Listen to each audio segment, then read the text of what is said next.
To International Security and Peace class. I'm not sure whether you watched the video that I uploaded for you. Last time we talked about realism, right? We finished realism. So realism has, uh, we talked about six, right? But usually like five different kinds of realism.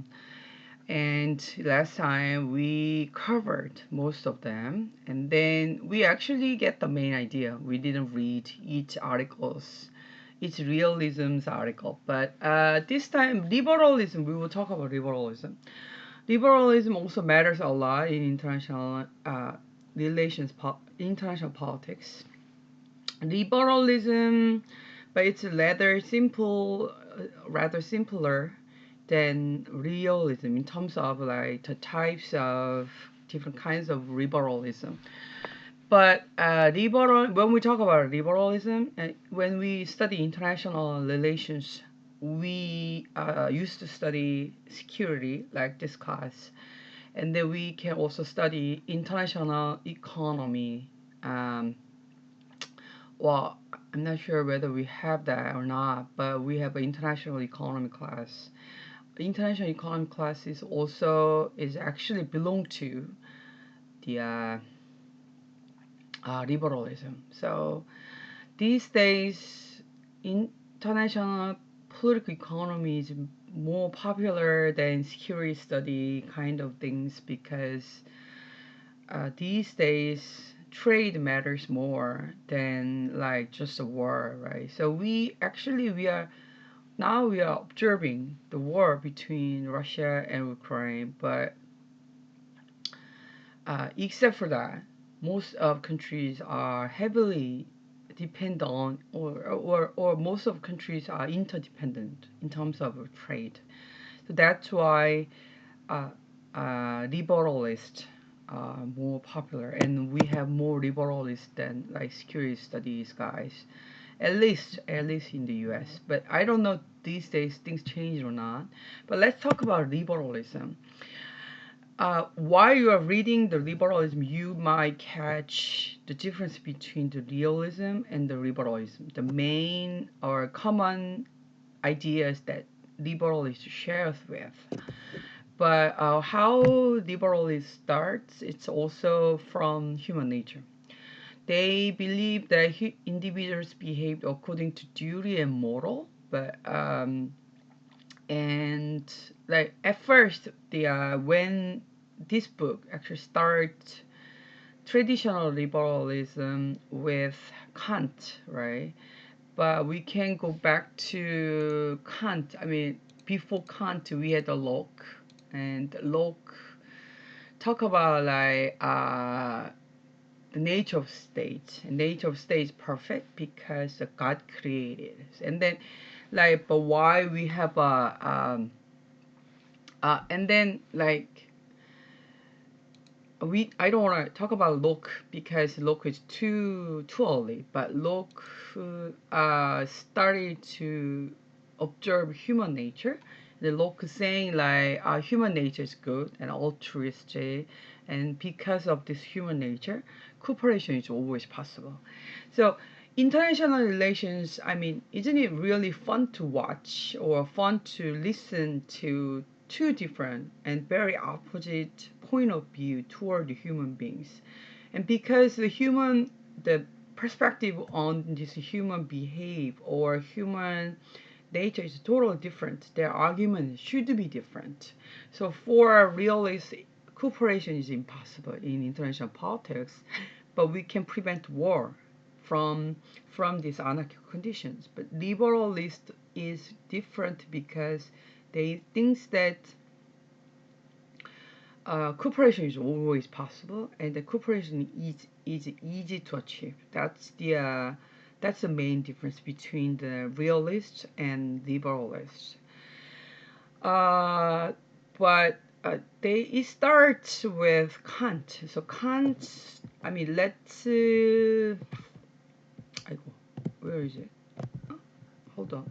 So Kant actually, I explained, I think the introduction to political science class, the Kant's three main arguments for perpetual peace. So first, perpetual peace is justify a form of government. So how we can produce peace is Kant brings about three different arguments. The first argument is the state could develop the organization and rules to facilitate cooperation. That's the liberal institutionalism. So we will talk about liberal institutionalism. And the second, the peace depends on internal character of government. That's this one, the republican government, a condition of constitutional rule where even monarchs ruled according to the law. So the Kant talk about like there is just a form of government, and that is republican government.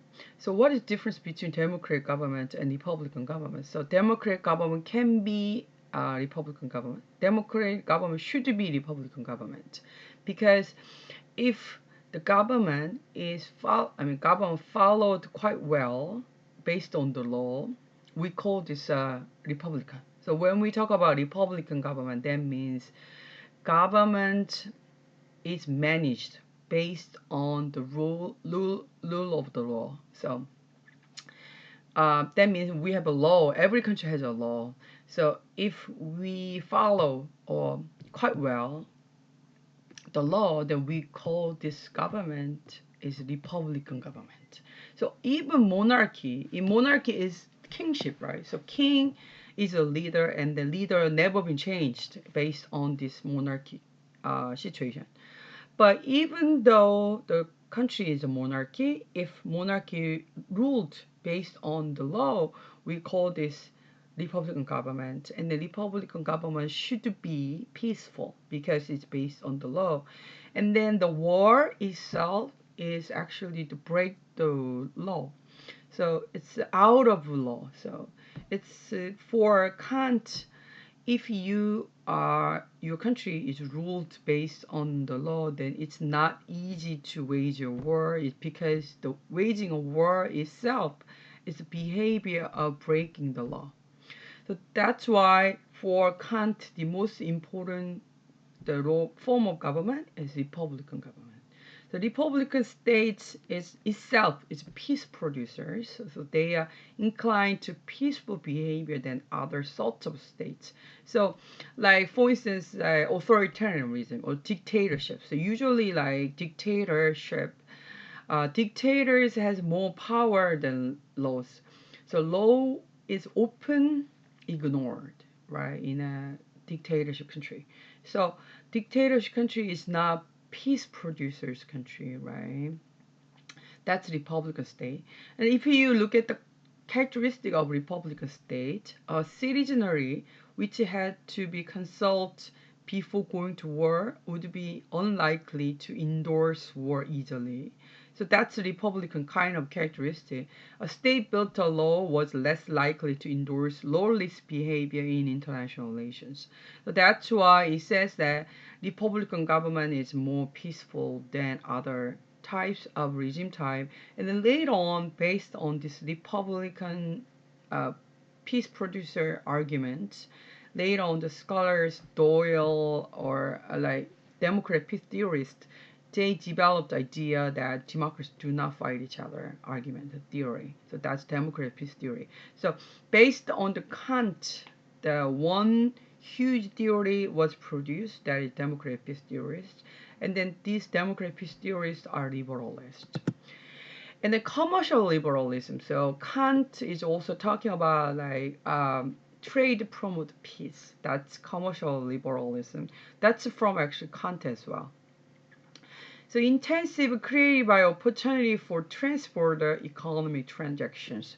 Trade is generally is less costly means of accumulating wealth than war, sanctions, or other coercive means. So let me read first, and then let me explain. So we had the economic system of mercantilism. So like 16th century, 17th century, we had the mercantilism. The mercantilism included 중상주의. So mercantilism's base idea is that we want to be rich. So how can we be rich? So we should protect our industry. That's kind of mercantilism idea. And then the mercantilism idea is based on the zero-sum game. Your loss is my gain, and my gain is your loss. So I have to take things away from the other country. So mercantilism is based on competition. So that's why they put tariffs, right? And tariffs were need to protect prosperity of domestic producers from the attacks of foreign competitors. Subsidies were required for export producers so that they could seize the wealth of others in foreign markets. So this is kind of capitalism, but isn't it very familiar? Because this is what happened right now in 21st century. So that's the economic system of mercantilism. The mercantilism is based on competition. So we are actually competitors. We are not cooperators, or we are not in the situation of corporations. So we have to fight each other. That's kind of mercantilism. And to protect our domestic producers, we need to put high tariffs, right? So if we put high tariffs, then what happens? So think about like cell phone. So we have let's look at the Korean situation. We have Samsung, right? Samsung is a huge cell phone producers. How can we protect our Samsung cell phone? We can put a lot of tariffs, or we can restrict to import other kinds of cell phone. That's kind of mercantilism. So how can we protect that? So for instance, Samsung is like $100, but like iPhone, let's say it's like $50. Then it's much cheaper. Then domestic customers will choose iPhone over Samsung. So how can we protect our Samsung? Is that we can put tariff on iPhone, so we can make iPhone is 120 or $130. If the quality of the cell phone is similar, then we would choose Samsung rather than iPhone because the iPhone is more expensive. That's the way of protection. So that's the one thing. So that's the kind of mercantilism. And the second thing is maybe we can uh, subsidize. That's the one of the way to protect our industry. So we can fund directly to the firms. So for instance, like Samsung, $100, right, for to make one cell phone. If the state fund money, if they provide money to the Samsung, then Samsung can lower the cost of cell phone. The cell phone price can be lower based on this subsidized, right? So Samsung cell phone can be like $50, so or like $30. Then even though there is iPhones, we can choose over Samsung because Samsung is cheaper. That's the way of mercantilism or protect our industry. This is how China is doing. Was doing before. Not right now, but the China's economy grow like that way, and Korea certainly. Japan did the same thing. Right now, every country provides subsidies to the farms, and every country actually try to protect their domestic producers. And these two ways, not only two ways, the third way is we can restrict import from the very beginning. It's not allowed to import things that which compete each other for against domestic producers. That's the third way to protect, right? So this is the economic system of mercantilism. But things change after Wealth of Nations by Adam Smith. So from Adam Smith's idea, the hidden hand, so we don't have to worry about like um, market automatically work quite well if the government doesn't get involved. So that's the hidden hand. And later on, the another I can't remember the name, human division of labor and trade benefit all participants idea actually came out of starting from Adam Smith and later on Ricardo. So how, if you look at the domestic market, then there is clear human division of labor, right? So I'm teaching, right? I'm teaching right now. That's division of labor, and somebody work for the factory, right? And somebody actually design for the producing, or somebody work for other things. That's the human division of labor. So that's the more effective than any other way of economy. So like it's not easy for me to farming because I need rice, or I have to all these kind of things. So that's not a division of human labor. So the scholars actually argues that human division of labor works quite well, and then it will produce wealth. And then based on that idea, if we apply to the international society, some countries actually should focus on farming, or some countries should focusing on product to produce cell phone, or some countries produce should produce computer only or cars. If you work like that way, then we can all be rich. So because the trade benefit all participants. That idea came, and then Ricardo come up with the idea of comparative advantage. Before Ricardo, we have a like absolute advantage, but comparative advantage means like if you have to calculate cost and benefits, and then so a certain country should based on this comparative advantage. Every country has advantage compared to other countries. So like oil producing country, they have like comparative advantage than other country in terms of oil producing, right? Like South Korea, we don't have like oil at all, but like Middle East, they can produce oil so easily. That's comparative advantage.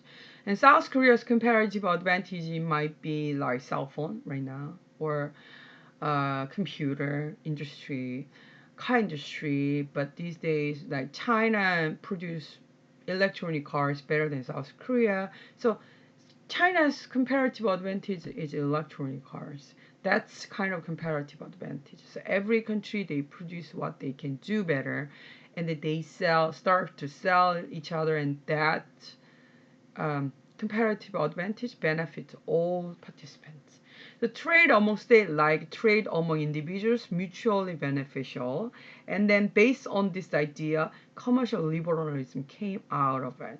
Market competition was not conflict. It's a peaceful cooperation. So think about this situation. So uh, let's go back to this one. Incentives created by opportunity for transporter economic transactions. Trade is generally is a less costly means of accumulating wealth than war sanctions or other coercive means. So like your ultimate goal is survive, but liberalism doesn't think like that way. I mean, it's a prosperity, right? Or prosper. So your country should be prosper. It's a beyond just survival, right? But realists just like their main focus is survival or security. But commercial liberalism is beyond that. So to prosper, or for a country to prosper, you need to have more wealth. And how can you have more wealth? It's trade. Trade is generally less costly, right? Than war sanctions and other coercive means. So war is very expensive, and sanctions as well. So to like if you impose sanctions, then you should give up the trade with that country, and then if you give up trade with that country, then you should also give up on the benefits that country produce. And then to think about the situations that you are mutually interdependent in terms of trade. Like think about China and the U.S. Do you think it's easy to have a war between the two countries? It's not easy because U.S. is heavily dependent on China, and the U.S. is number one partner is China, and China's number one partner is the U.S. And they are mutually interdependent, even though their relationship is not that good. So war is less likely based on this commercial liberalism idea. That's like trade liberalism. And later on, it becomes trade liberalism. And Kant's three idea, state could develop organization and rules to facilitate cooperation. So it becomes later on liberal institutionalism. State could develop organizations such as UN, WTO, World Bank. That's the organization that state developed, and then they make rules to facilitate cooperation. Later on, this become liberal institutionalism. You might read that sector. And then peace depends on internal character of government. So democracy do not fight each other. That's democratic peace theory. And the trade promote peace. It was commercial liberalism, and it became trade liberalism. The trade peace theory became trade peace theory.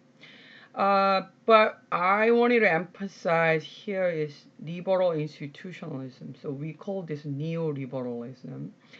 Liberal neoliberalism I want to emphasize because it's they accept basic idea. It's here. Basic idea that state is unitary actor and system of anarchy. So the neoliberalism or liberal institutionalism shared idea, the basic assumptions that states are unitary actor and system of anarchy.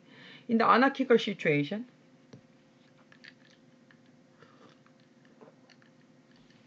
anarchical situations, they accept the anarchical situation. So anarchical situation means there is no central government, and then government can be, there's no central government can punish the government, punish the detector or defector, and there's no central government which can reward the rewarding behavior, right?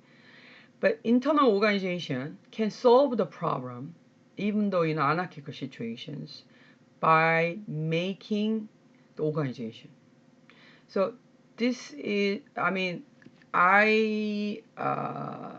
think that liberal institutionalism matters because even though they share the same idea with realism, they actually come up with the solution. That's the actually the main difference between this trade liberalism, democratic peace liberalism, and liberal institutionalism. So they emphasize institution. So if you look at the name of the liberalism, then you can tell what they actually emphasize on. So institutionalism emphasizes institutions such as international organization. And if you look at democratic peace theory, democracies do not fight each other. Trade peace theory, if you're interdependent in terms of trade, you do not fight each other. That's the way of arguments. It's relatively easier to understand than realism, right? And in 1997, starting 1997, the trade liberalism actually come up. So before the like mercantilism kind of idea is very classic, but not from 1997, the classic liberals were right, and then they see what happened. So you have to see the year like 1997. That means like Cold War was completely over, right? And then the 1990, from 1990s, the peace was actually the main themes in international politics. There was no war among countries. There must be small wars, but not a major war. So, like scholars saying, like the classical liberals were right. So we have to trade more, and then if we trade more, then we can produce peace. The more diversified and complex the existing transnational commercial ties and production structure, the less cost-effect coordination is likely to be. That's the argument. It sounds very difficult, but it's saying that if you trade more and then things more complex. Long time ago, we did not need cell phone.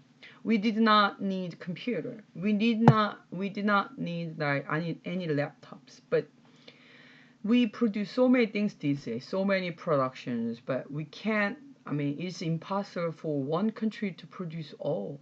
So, like things has been more diversified and more complex. So we do not need like a war or sanctions like that because it's more costly.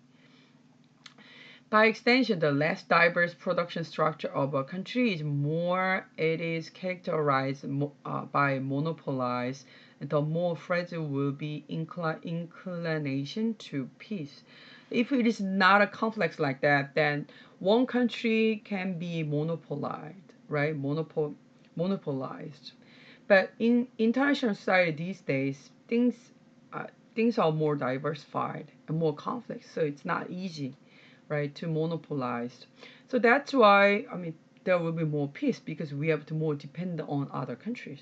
The more diverse and complex the commercial relationship and production structure in a country, the more costly and less effective it is for another country to try to impose coercive measures. That's what it means, like economic sanctions or military threats.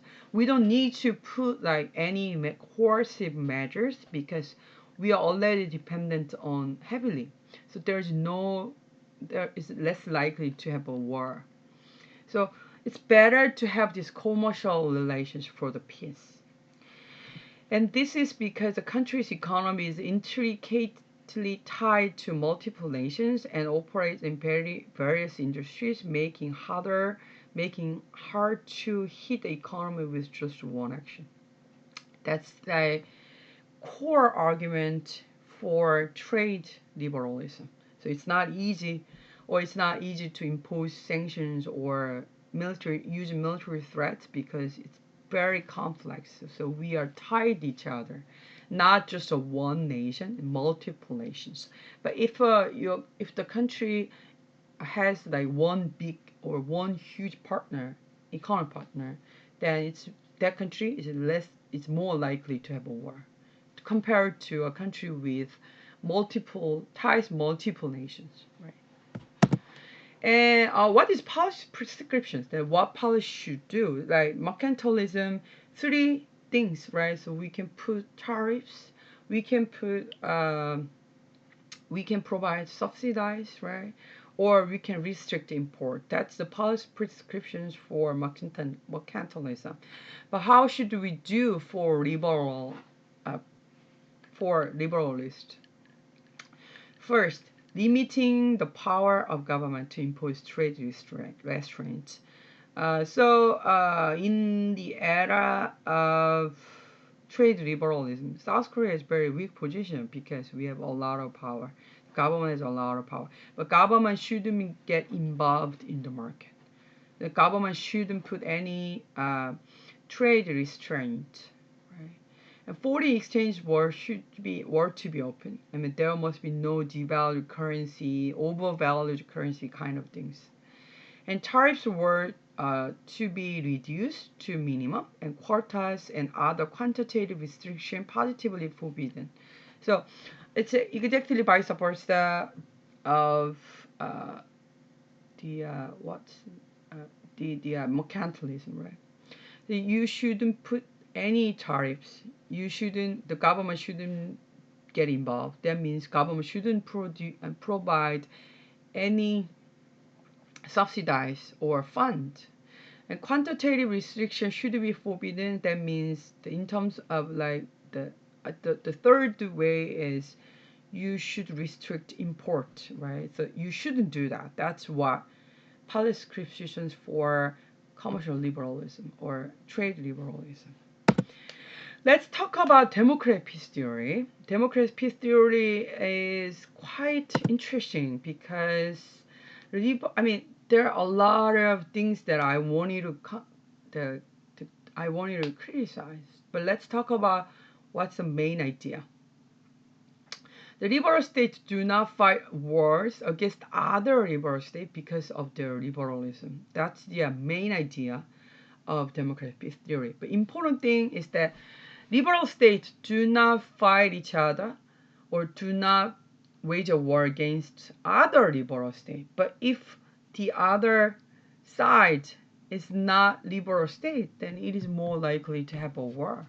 But if the other state is not a liberal state, if the other state is non-liberal state, then they would fight. There is fight between the two. So the important thing is liberal state do not fight each other other liberal state. That's the main argument. But that the explanation is fun to criticize. So I have a very critical point of view toward this democratic peace theory. I mean, the the trade liberalism actually the U.S. actually supports quite a long time. That's why the U.S. forced forced other countries to join WTO even though they don't want to, and then they forced to reduce tariff rate like for third world country, and then they say, oh, let's do this trade. Let's do trade each other because trade will make you rich. That's their argument. But and then democracy theory actually work for the U.S. as well. So U.S. wanted to spread democracy in a third world country, but we talked about sovereignty, right? So sovereignty is the right that the other government shouldn't intervene in the domestic matter, right? And then the domestic policy, within domestic policy, they have a right to decide what they want. So if they want a democracy, then they should choose democracy over other regime type. But if the country decide other kinds of regime type, then they should choose other types of regime type. But the U.S. actually intervened other state sovereignty a lot because they saying like, oh, democracy is really good and you should choose democracy over other regime type. But China is doing the exactly opposite. China saying, see, we developed, we became rich. It's not because our country is democracy. We had choose over other things. That's democracy theory. So, to explain this, among liberal societies, liberal states have yet to engage war with one another. That means what? Liberal states have yet to engage in war with another because of the three main ideas.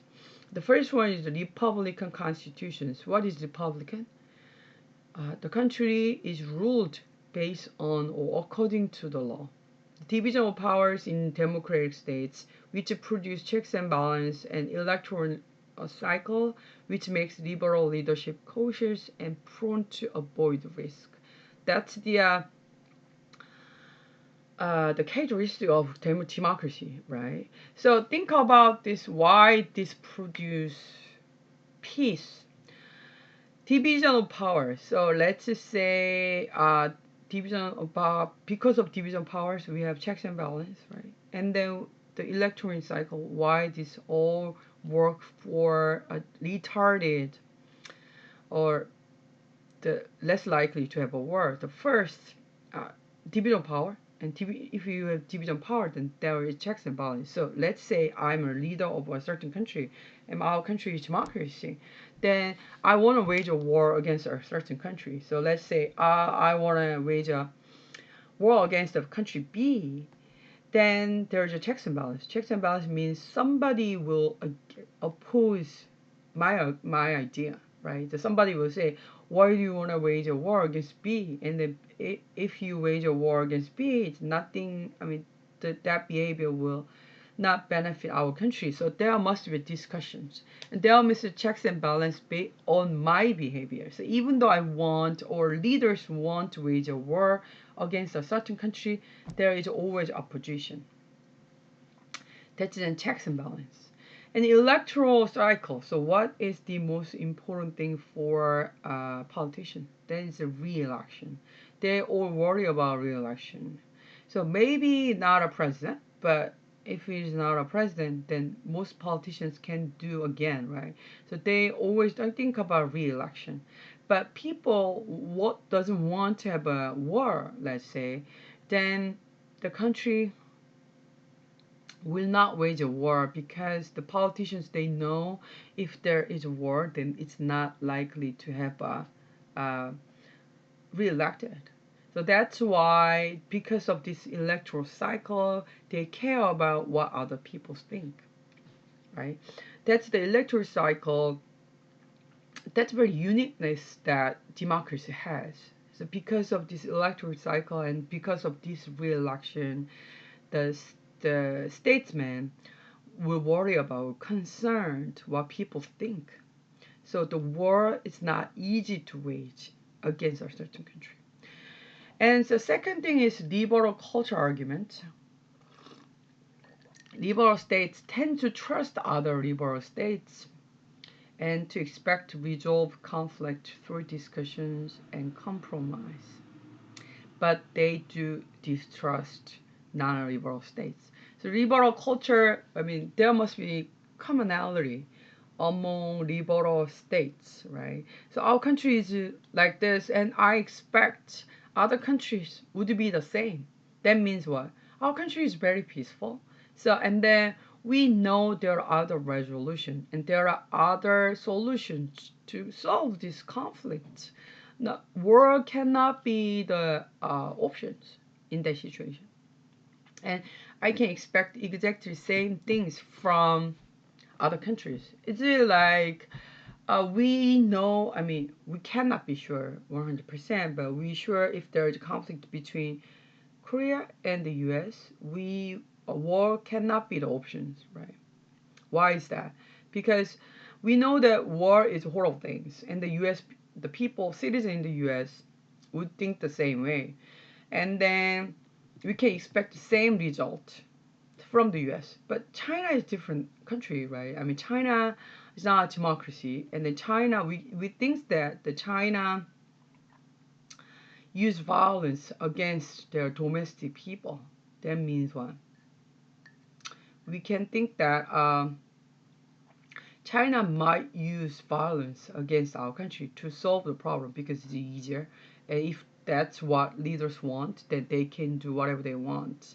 So, I mean, uh, it's we should think like this way. So, like, if country is not a democracy country, then the way of working is not systemized, right?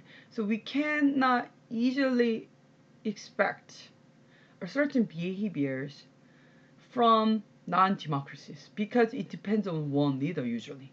One leader, how can we like expect or how can we imagine our leader will behave as I want because it's one human, right? The country is managed based on one human.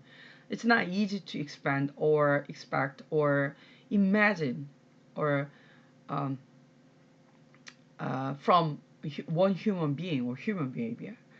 But if it is not a human, if systemic, like country is based on systemized system or based on the system like the democracy, that it's so easy to expect what will happen, right? That we can imagine what their behavior would like to be. So that's why liberal states can trust the other liberal state, but they cannot trust non-liberal states. That's the second thing. Third is civic hospitality. Liberal states tend to trust other liberal states and to expect to resolve conflict through discussion and compromise. Oh, it's the same thing. So civic hospitality means like the people in democratic countries are peace loving. So think about this. I mean, to support liberal states tend to trust other liberal states. That means we should expect the same thing. That means we should acknowledge that our country is peaceful, right? Then what? Citizens should be peace loving. If citizen is not peace loving, then how can we expect exactly the same thing?